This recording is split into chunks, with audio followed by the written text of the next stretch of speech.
Before we begin, viewer discretion is strongly advised. The following is for educational and entertainment purposes only. This is the verbatim federal courtroom testimony of the Sean Diddy Combs trial as reported by Inner City Press. Nobody expected him. The room was tense. Eyes focused on the next witness until the back doors opened and in walked Will Smith. Gasps echoed. Even the judge froze. No announcement, no pre-written statement, just Will stepping forward on his own. Until that moment, he had stayed silent as his name swirled through headlines, court leaks, and whispered audio recordings said to be too disturbing to release. But something had changed. Maybe it was the rumors. Maybe it was the betrayal from people he... Legal team, no announcement. The room changed. You could hear a pin drop. Some people thought it was a mistake, others thought it was a stunt. But the way Will walked, slow-focused, with that old Fresh Prince stoicism, melted away into something more raw, told everyone this was real. The judge raised an eyebrow, and Diddy, who'd been smugly lounging at the defense table, suddenly looked tense. Will walked straight to the witness stand. No eye contact with anyone he didn't even glance at. Did he? "I wasn't asked to come here today," Will began. "I asked if I could speak." The judge allowed it, and from that moment on, the entire trial shifted. Because what Will Smith was about to say wasn't part of any media narrative. It wasn't a social media leak. It was something that had haunted him for years. Something that began at a party no one was supposed to talk about. "I've kept a lot inside for a long time," he said. "I've laughed on red carpets. I've won awards. I've made movies about honor and strength.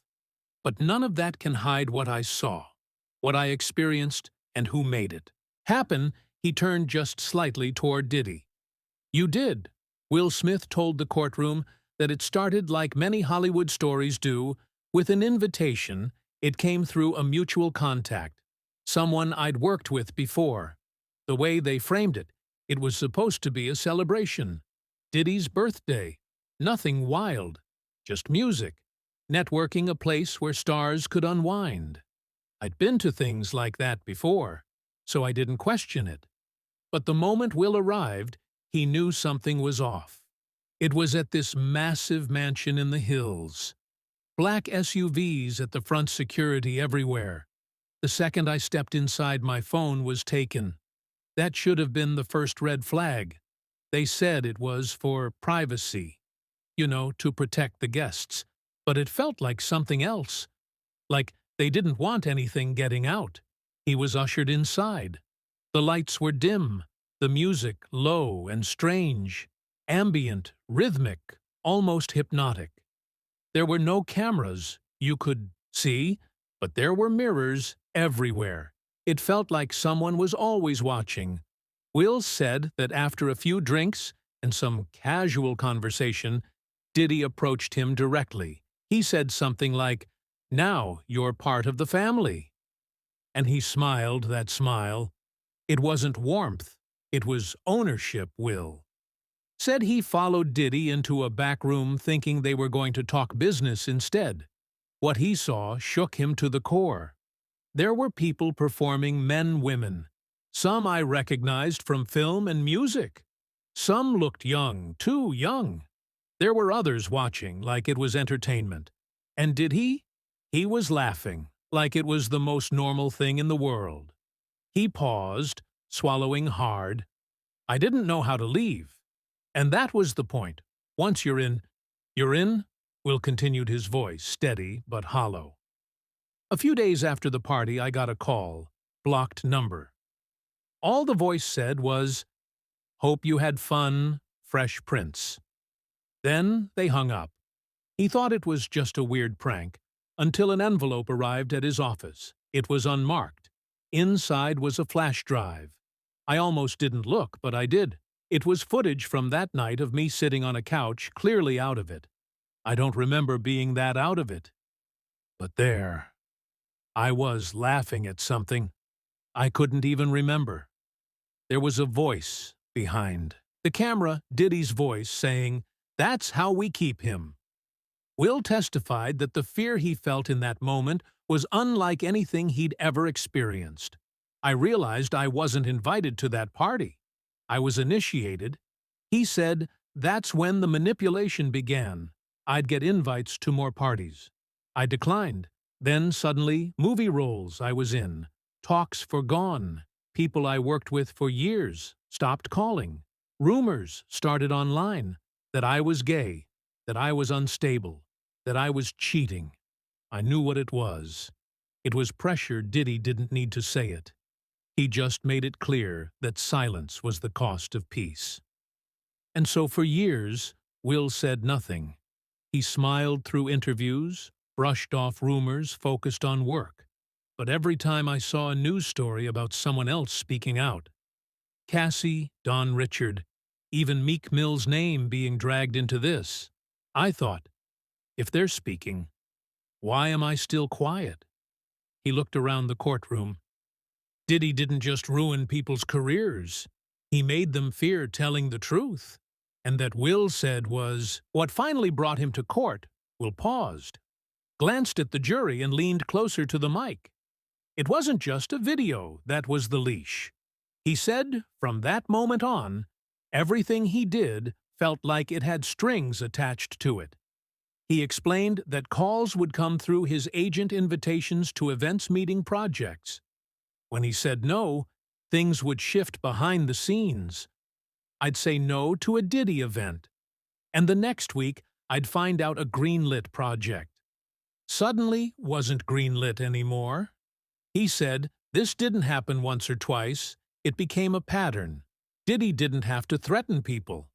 He had systems that did it for him. PR, people, bloggers, producers. He knew who to call, he knew how to make problems appear out of thin air, and how to make opportunities vanish just as fast. Will testified about one specific instance in 2013 when he had been lined up for a major international campaign with a top luxury brand. We were in final negotiation. I'd already shot the first lookbook. Then, out of nowhere, they dropped me. I never got a reason, but 2 weeks later, I was invited to another Diddy event, when I declined again. The phone calls started rumored gossip blogs, posting stories about me that were oddly specific stuff. Only someone with access could have planted. He said it was psychological warfare. You start to feel like you're crazy, like you're paranoid, but then you see it. The patterns, the punishments. You realize you're not imagining it. You're being boxed in. Will told the court he knew other celebrities going through similar things. Some of them are sitting silent right now. Some of them have contracts that won't let them speak. Some of them are scared they'll be exposed the same way. Then he turned toward Diddy and said plainly, "You didn't just collect people, you controlled them." And everyone knew exactly what he meant. Will didn't stop at the manipulation. He explained how Diddy's grip wasn't just over artists. It stretched into Hollywood's entire foundation. You couldn't walk onto a major stage without brushing shoulders with someone he helped put there. Will said he once attended a charity gala in 2016, where behind the scenes, high-powered figures from music, film, politics, and tech were all thanking Puff as if he was the glue holding the whole thing together. I watched one executive from a streaming platform hand him a USB drive and whisper, "Only you have the final cut."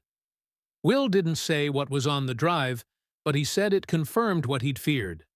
Diddy wasn't just networking, he was gatekeeping. He described moments where he saw other actors, rappers, and public figures behave oddly submissive around Diddy, like they were trying to stay in his good graces, laughing too hard, deferring to him in every conversation. I realized a lot of people weren't his friends. They were his survivors.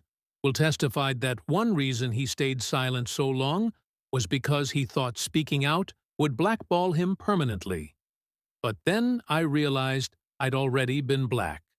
Belolled quietly, no official blacklist, just whispers, doubt and doors closing. He said the only reason he stayed relevant at all was because his audience, the public, wouldn't let him disappear. That's the part Puff didn't control. The people, he explained, how over time he began to see things differently. He started revisiting old footage photos from events, after parties, press junkets, realizing how often Diddy's influence loomed behind the scenes. He was always there, if not in person, then in power. And then, Will said, came the moment that changed everything. Will's voice dropped to a quieter, deeper tone. I stayed quiet for 20 years. I convinced myself it wasn't happening, or that it wasn't happening to me. But then the audio started to surface. He said the first time he heard about secret audio tapes being played in court, he didn't believe it. Then I got a call, not from the prosecution, not from a journalist, from someone I used to trust. They said, "Will, you're on one of those tapes. They played it yesterday. People are talking." He described feeling like the floor had dropped from under him. I didn't even know a tape like that existed. But once I accepted, it might be real. Everything else started to connect. Will said he stayed up all night replaying memories, the party, the blackout, the envelope, the blocked numbers. It was all a system. And I was one of the victims. Once trusted, maybe it was hearing that tape played behind closed doors. Whatever it was, Will was done hiding. He wasn't on the stand as a celebrity. He was there as a man who'd seen too much and said too little. And when he began to speak, the courtroom wasn't prepared for what they would hear, because what Will revealed about Diddy, the parties, the manipulation and the fear wasn't just explosive. It was a warning. It started like any other day of the Diddy trial. The room buzzed with low conversations. The press hunched in their designated rows, and lawyers whispered strategies as they waited for the next scheduled witness. But when the side doors opened and Will Smith stepped into the courtroom alone, no entourage, no